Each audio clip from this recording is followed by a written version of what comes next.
I had goals and I was so passionate about them. And when you're passionate, you're going to dig deeper and you're going to do what it takes. And it's going to put you into way outside your comfort zone.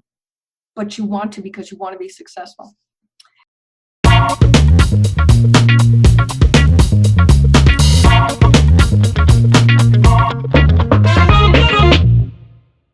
What's happening, everybody? Welcome back to the Funky Brain Podcast. My name is Dennis, and this is my Funky Brain.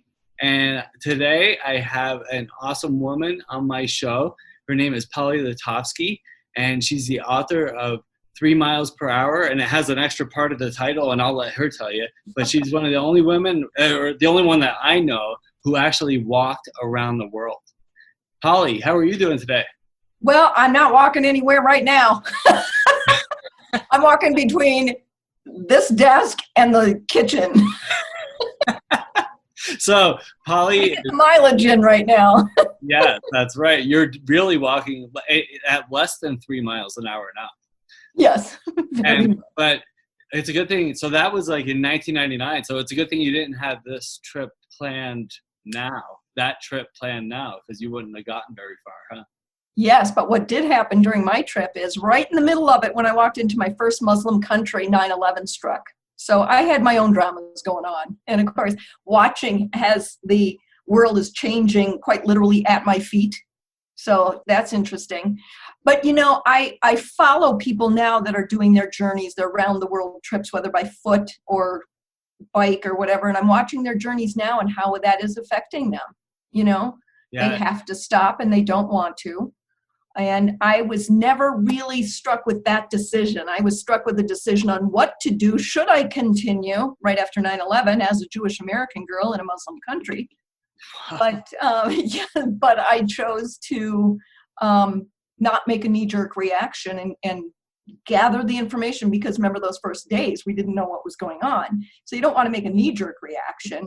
And that, of course, was a big game changer in my life. Is, figuring out what's going on, making a right decision. And of course, I couldn't get out anyway because there were no flights. But I had my own dramas, but this is different. And, naturally people ask me all the time, would you do it if you were doing it now? And for the first, let me see, I finished in 2004. I started in 99, finished in 2004. So that's been 16 years coming up this summer. And for the first, 14 of those 16 years, I was like, yes, of course I would. People are, helpful no matter where, no matter who. But now meaning the last few years, where targets are small targets as opposed to the big splashes like the 9/11, I probably wouldn't do it right now. It's too bad, but I've changed my mind over the years. Yeah, that's really interesting. And it is a turbulent time, and especially now. And one of my theories along those lines, as to why this is happening, and this is kind of a light theory. So, first of all, let's acknowledge that people are really sick and dying, and this is serious. So we should take it very serious. But one of my theories, and more of a metaphysical type thing, is that I think the world just got too crazy, too big, too fast, too fearful, and people got too entitled, and we forgot how to take care of each other and love each other. And I think that this is like God, whatever God is, slowing us down, saying, hey, I'm going to slow you guys down for a little bit, and we're going to learn new ways of doing things and get back to loving each other. And I think that's something that's going to come out of this, I hope so. Anyway, that's just my view on it. Yeah, I've been talking with my friends about what do you think is going to come out of this? Because every drama, every trauma, every horrible thing that happens in the world, good things actually come out of it. Like all the things that came out of World War II, including the space program, right? So what is going to come out of this? And yeah, you have to wonder. Certainly this online chat that you and I are doing right now, what else is going to come out of that? And I have my theories, but it's certainly interesting. There are different personality traits that are doing better right now in this quarantine. I happen to be right in the middle, introvert, extrovert. What do they call it? Like an omnivert or something? I would call you an extrovert. No, you would think so, but no, it's like, where do you gather your energy? And it's really from being alone. I mean, if you're going to go walk around the world, let's say, you better enjoy your time being alone or you're going to be in a lot of trouble. Equally, I enjoyed my time with people, but it really had to be balanced. So right now, I am sort of taking advantage of the introvertness of me. Interesting. Wow, that's it. Yeah, that's a really great perspective. So I do want to get back to this, but at first I want to say, like, one of the way that I met Polly was, well, one, through networking in Colorado here, but she's also owns a publication company, My Word Publishing, and it's a really inspiring story as to why she wrote that. And why is that? Why I started the company? Yeah. Yeah. So it actually evolved from my walk. So what does a walk around the world have to do with a publishing company? It's, how did you get from this point to this point?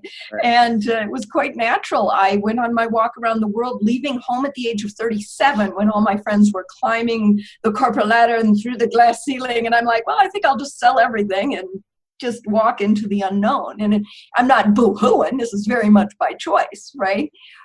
But of course, no money was being made and there were no promises and there was a plan, but you can't go walk around the world and have a daily plan because it's going to take 5 years. You have to have a broad, plan and then tweak as you go. And so I went walking around the world at the age of 37, took 5 years.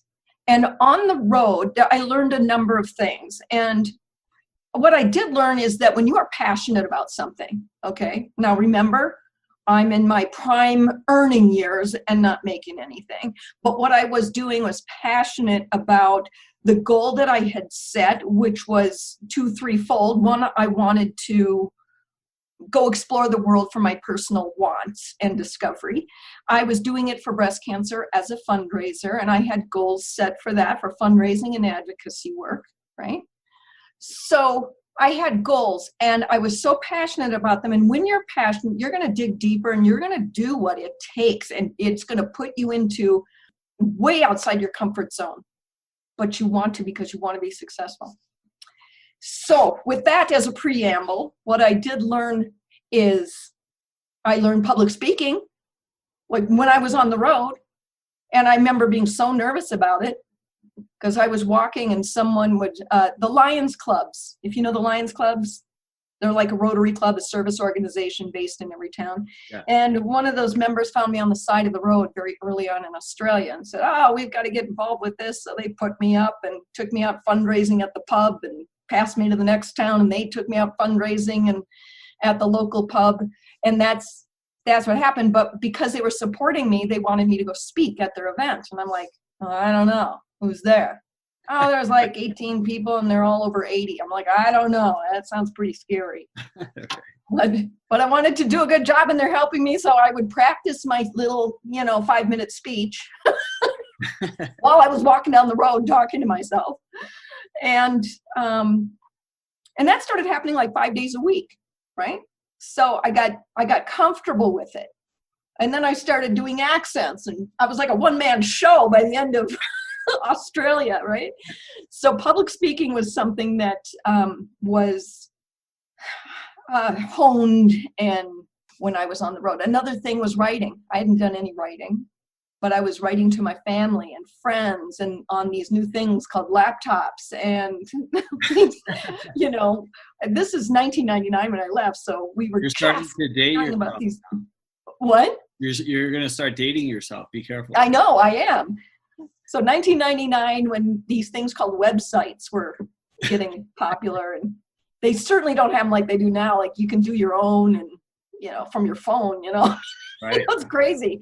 So I just started writing to keep in touch with my friends and family, and it really started to create a following. Then I actually started submitting my writings to, there was one contest that I won, and the grand prize was a trip to Costa Rica, and so, and then another one, I won a contest in Australia, and that was just a congratulatory thing or whatever. But my point is that when you're passionate about it, You're not getting paid, doesn't matter. You want to do the best job you can. So I honed these skills. And that was, again, the speaking and the writing and doing events and planning. And I feel blessed. I wouldn't have had these skills any other way than just trusting in this journey. And for whatever reason, following this compass that was in my head that I couldn't let go.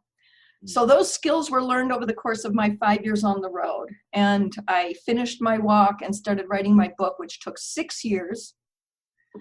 True story. That's a long time. You know, when I was writing my book, it took almost 2 years. You're a baby. You're just a baby. I know. And about a year and a half in, I was like, this sucks. I was like, how much longer is this going to take? So I Googled, how long on average does it take to write a book? And it says it's about 2.5 years that I saw. But it said J.K. Rowling, who wrote Harry Potter, it took her 6 or 7 years to write the first book. Wow. I hadn't heard that. Yeah. Nice. But anyway, go ahead. I don't feel so bad now. So anyway, let's recap then. A lifetime of thinking about it, 3 years to plan, 5 years to walk, 6 years to write the book, and I handed my manuscript to a crooked publisher. Mm. And everyone had always told me, you have to keep your copyrights. And I'm like, all right, already, I'll keep my copyrights. Now, this is about 2009, so it's 11 years ago. So the self-publishing world was just starting to, have a little rumbling. I wasn't there yet. I decided to try a small independent publisher. And that's the route I went, and I found this woman. Wasn't a good idea. I found out a number of things. One is that when you sign a publishing contract, you're signing like a marriage where there's a start date with no end date. Okay, so you're signing on and then you're just hoping that it works. So I learned that. I also learned a lot of other lessons, and I decided I'm in big trouble, because what I found out is that while I own my copyrights, it's quite useless if you don't have all these other rights with it, your sales rights, distribution rights, foreign rights, digital rights, etc. An attorney tries to get me out of it. We're not having any luck. And she finally said, you have an option. You can either stay and try to work things out, or you can run for your life.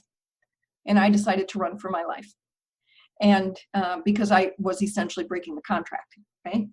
Turns out she didn't come after me, but I thought, I don't want to get anyone my rights to my story, essentially someone hijacking my story.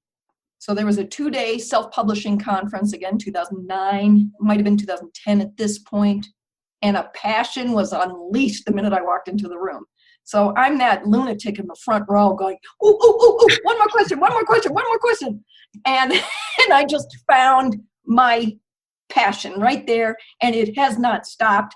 I did a deep dive into the reading all the blogs and reading everybody's experiences, and finally republished my own book, which, by the way, you can't copyright a title, so yay, I could keep my same title. And after I published my book, all these friends kept sending their friends to me saying, Polly's figured out how to do it, go talk to her. So I started to create flow charts and lists of people to work with, and meeting them and say, here's what you do, and here's what you got to be worried about, and Finally, 2 years after that, I was meeting with a friend of mine, and I said, I'm giving serious thought to starting a company where I manage someone's full book publishing process, so people will not make the same mistakes over and over again. But I won't have any copyright, so I'll just show them what to do. They've got to start their own publishing company, because that's the only way you can maintain all your rights and your royalties. And I'll just walk them through the entire process, but they have all your rights. Okay. She says, oh God, you should do that, because they're asking me and I don't want to do it. So the next day, someone called me. Her name is Barbara Oliverio. Having people call me wasn't unusual at this point. Remember, I said I've been meeting people all the time now for publishing their books. So Barbara says, I understand you can help me self-publish my book. And I said, yeah, but I have a proposal for you. Let's meet at the Panera. So we met at the Panera. I said, listen, I've been doing this now total of 3 years. And I'm giving serious thought to starting my own company. So I have all the information, the knowledge, the experience, the flow charts, but I haven't done it for someone else. I've only now done it for me and my mom. So would you be my first official client? And so I could sort of beta test this system that I have. She says, sure. And that book went on to win a national award and become a movie on the Hallmark Channel. Really? And that was 7.5 years ago. Huh? I didn't know that part about the Hallmark Channel movie. Yeah. Her book is called Love on the Lido Deck, and they changed the title for the Hallmark Channel, calling Love at Sea, which I think our title is so much better. But hey, but that was 7.5 years ago, and we now have 6 publishing consultants. That is people that do what I do. We have a whole stable of 25 editors and cover designers, layout, and named it My Word Publishing. Because when I met with Barbara Oliverio, which I consider the birth of My Word Publishing, we didn't have a name, certainly not a website, nothing. So that's our history. So that's how a walk around the world and heading into the world with no want other than exploration and my goals for the breast cancer advocacy and fundraising led to owning a publishing company. Yeah, that's an awesome, inspiring story. I love that. And we have kind of a rough internet connection here. But what I wanted to say was, I think a lot of people get hung up on like, what's my purpose in life? And our purpose in life is to help other people. And Wayne Dyer actually said, he's like, whatever it is that you love to do, you could find a way to help people and make a living doing it. And it seems that you've been able to do that. Like my story comes from sobriety. Like actually in a few days, I'll be sober 17 years. And I don't say that for accolades or anything. I just say it because it's just part of my journey. But it brought me to where I am today. And then I do this to help people. I do this to connect people, and from all different walks of life, all different like professions, faiths, belief systems, whatever it is. But I think it brings people together, and I love doing it.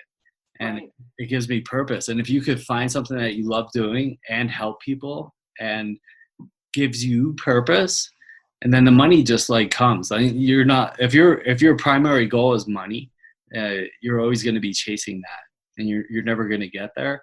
And so I love your story, and I love the way you summarized it at the end of that, when you were like, and I forget the exact verbiage, you might have to correct me, but it was like, I set out, my primary purpose was exploration.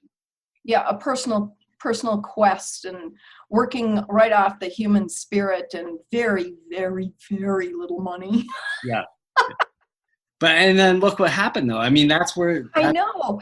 I have to ask myself too, if I'd had all the money in the world to do this and stay in hotels every night and all the rest of it, would I in fact have had the same journey? Would I have been as open to meeting people? And then, of course, the Lions Clubs, which passed me village to village, essentially around the world, minus a few spots. But I think if you talk to people, certainly about traveling, we sometimes have this discussion about if you go alone, what happens versus when you're with one other person. When you go alone, you are so much more open to talking to the people sitting next to you on the train, or striking up friendships. Because I did that whole thing in my 20s where you go to Europe with a backpack, and sure enough, I went alone. So I met people everywhere, and the schedule's wide open. Where do you want to go today? Let's go to Milan. Okay. Let's grab a box of wine. And yeah. And it has its place in life. I certainly think it has its place, but I don't want to do that anymore. Yeah, but you did, and that's awesome. And I treasure it and learn from it. Don't need to do it again. Yeah, exactly. Yeah, so like same with my experience, people say it, and I used to actually, I had to come to this place, but I used to dwell on it. I was like, I wasted 15 years of my life with the drugs and alcohol and my crazy lifestyle. But there was also good in there, and it helped shape me. I had some incredible experiences, met some incredible people, built lifelong friends and relationships, and I wouldn't change any of it. That's the truth. I mean, like there was times I got in trouble, times I almost died. Like there was definitely some horrible, bad times, but it made me into who I am today. And why would you change that? So, Right. well, and of course we were fortunate, blessed, lucky enough to become who we did become and not die or not end up on the street or something like that. But what do you think that it was that made you want to do all that stuff? Like travel around the world, become that traveler instead of going out and working on your climbing the corporate ladder. Like, did something like trigger you? Was there an event? Yeah, well, there was a trigger, but it came from a passion I'd had anyway. So even as a kid, I remember, now I was a kid really, let's say late 60s, early 70s was the real, milestones, the real coming of age time. But even then I was a real explorer, even if it was in the neighborhood or beyond. So there was always a passion to explore and see what's around the bend. There was a curiosity. I was always curious about the human spirit, and I don't know what the heck happened to me in my other life, but I came out of the womb this time going, all right, I got some plans. You're like, we're going big. We're going big now. Yeah. And anyway, then when I was 12, I saw this story in the newspaper about a man walking around the world, and he was from a small town in Minnesota, and I was in Minnesota. I grew up in Minneapolis. And I saw this story, and it was just, I saw the photo, and the photo was this man walking down an empty road, and he's got a buggy like pulling behind him, kind of buggy. Actually, you can see my buggy. Hang on. Oh, no, you can't. I moved it. Hang on a second. Watch this. Watch this. This is Polly. This is why I asked Polly to be on my show. Do you see it? Can you see Bob? Yeah. Bob? Bob. That's how I got around. Can you see him? You can kind of see the head of him there. Yeah. But anyway, this guy was pulling a buggy, and he was walking down an empty road, and the caption said David Kunst walking down Highway 6 in Colorado on his way home to Minnesota to become the first man to walk around the world. So I thought, wow, well, I could do that. That's how I'll go see the world someday. And oh, I was so excited. And I didn't tell anybody because it was so outside the box. Probably not going to happen. I'm 12. It's 1974, right? So I went and walked around the house for 3 hours. True story. I went, God help me if someone was watching, right? I'm just like, yeah, 3 hours, done. Next stop, the world. I can do this. So I actually got my little buggy Bob, and off we went. So I love that. That's such an awesome story. So let's get back to the publishing company. So the reason I met you and reached out to you originally, and I'm not even sure if you remember this, it was a couple years ago. We actually had like a consulting talk on the phone because we to go over my book, like how to do. You didn't need me. Right. Well, I did not need you, and I probably should have found a way to do it, but I ended up doing it a roundabout way. But I think your way is the right way. So tell people what it is exactly. So what you do is you help people self-publish. So you're not a publishing company where you publish people's books for them. You help people, you consult them. It's a consulting company in essence, right? Officially a consulting and project management. So here's what it's like. I do everything that a publisher does. I manage the entire project. I find the right people, take care of the details, make sure the legalities are taken care of. I get your accounts up and in distribution all over the place. But I have no ownership rights. You own everything. Okay. And the only way to do that is to have your own publishing company. So I help you start your own publishing company. Not a difficult process. In fact, it should be a real simple sole proprietorship. In Colorado, anyway, we can open a company for $20 in 5 minutes. Boom. Now that's easy. California, much different, story down there. I'm like, when I deal with clients in California, I'm like, I'm so sorry, but I really can't help you. But I started my own because you had told me that. So I started Funky Publications because my book is Funky Wisdom. My podcast is Funky Brain Podcast. And so my publication company is called Funky Publications. keep it in the family, right? Right. Okay. But yeah, that's what we do. So another way to look at what we do is very much like a general contractor, where you're hiring the general contractor to renovate your kitchen. They're managing that project. They know the legalities and what you could come first, second, third, what you can't do, what you shouldn't do, what's an opinion. And then they call in all the right contractors, like the plumber and the electrician, at the right time. And then when they're done, they walk away from the kitchen. Kitchen's yours. That's what we do with books. Okay. So the difference between a publisher and then what I do is the publisher is putting the money into it, investing the money and buying your rights from you.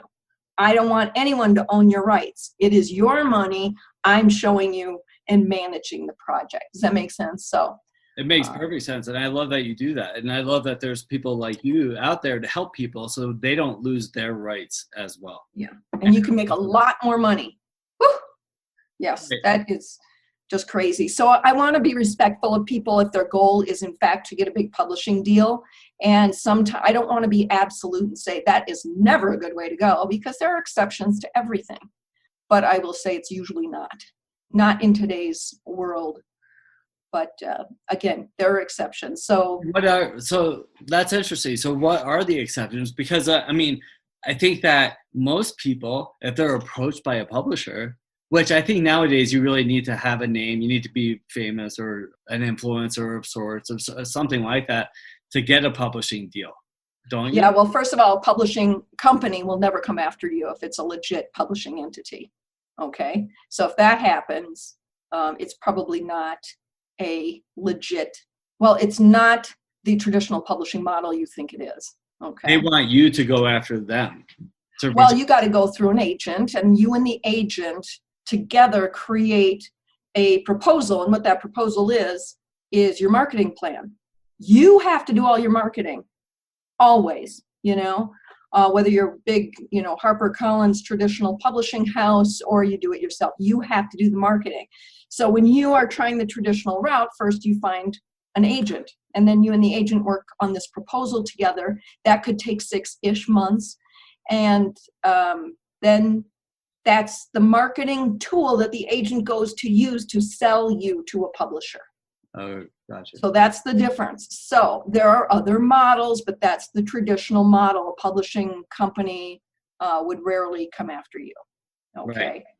So, now they might be fighting over Michelle Obama or something like that. So there are exceptions to that. But even then, she would have an agent representing her rights and, yeah.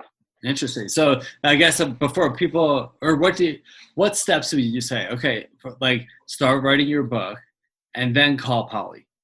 Well, there's two ways that people come at us. I'm so glad you asked this question. Brilliant. Okay. So what I did, and probably what you did, because you said it took you 2.5 years, it doesn't have to take that long. Right. I would say. Yeah, but like life happens. Like a lot of people are like writing a book and raising the kids and going to work. So yes. I think a lot of that is just fitting it into life. It doesn't take 2 years to sit down and write every day. It's fitting it into your life. Yes. So if you have the idea, this is probably half and half of our clients. Someone will have an idea, and it's usually like a life story or a self-help book.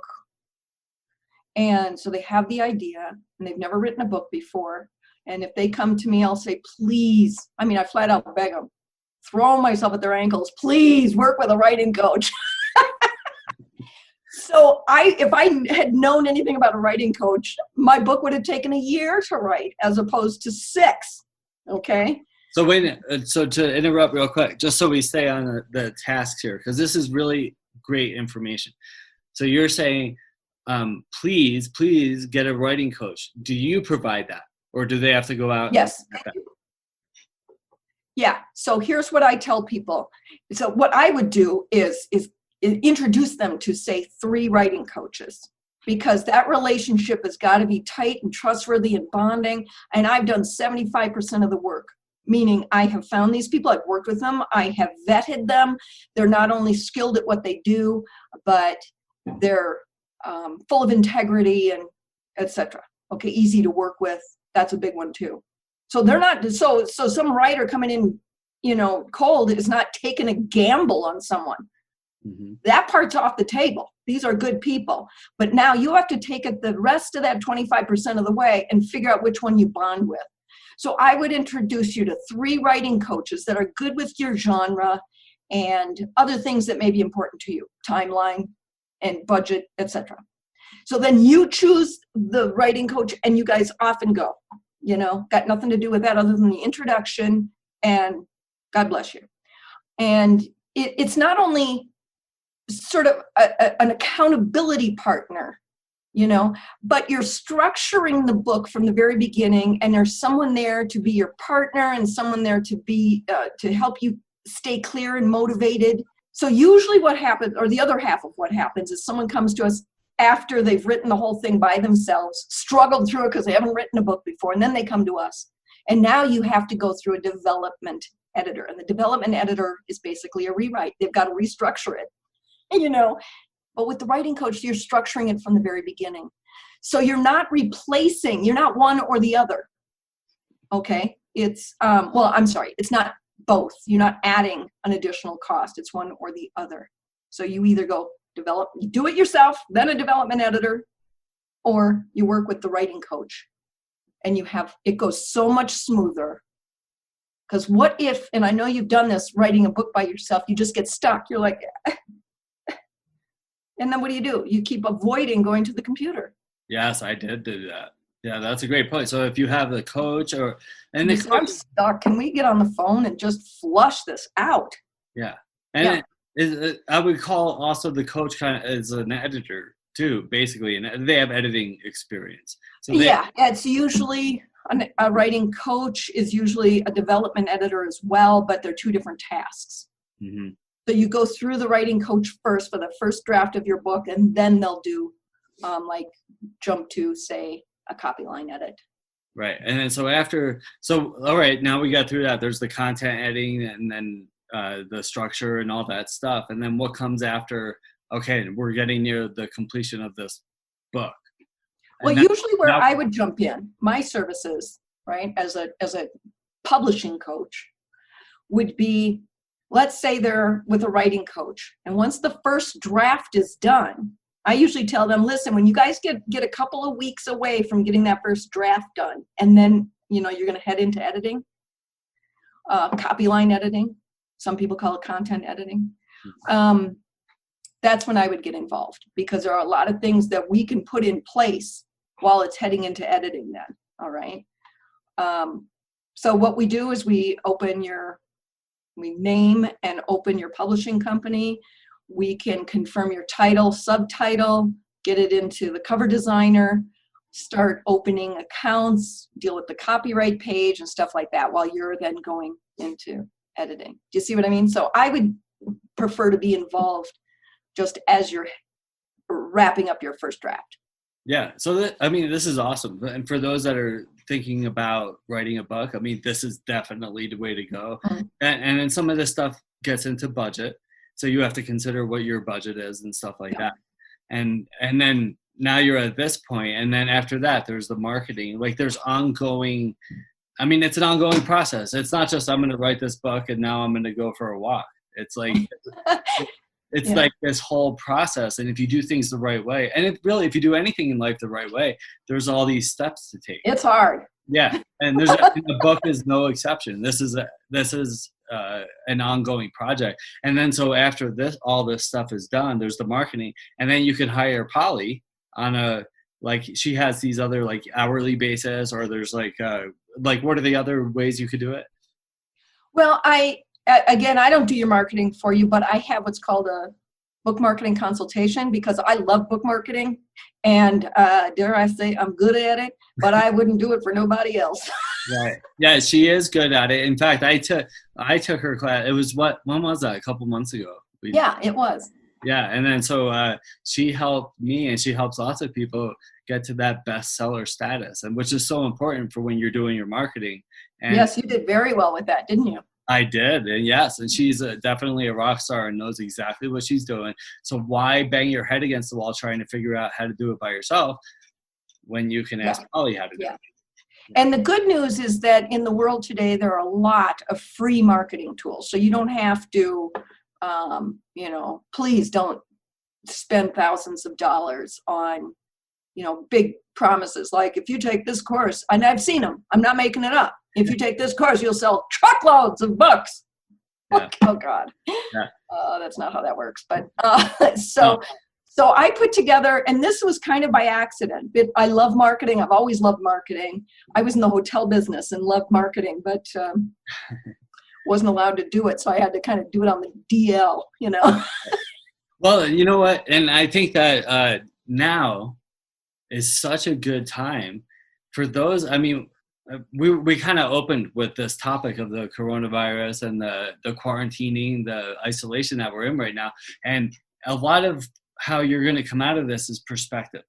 So if you're stuck, I mean, if you think you're stuck, I was just doing another episode earlier today, actually, and we were talking about your I am, right? So your I'm stuck, I am failing, I'm unemployed now, I'm this, we're going to fall apart as a world.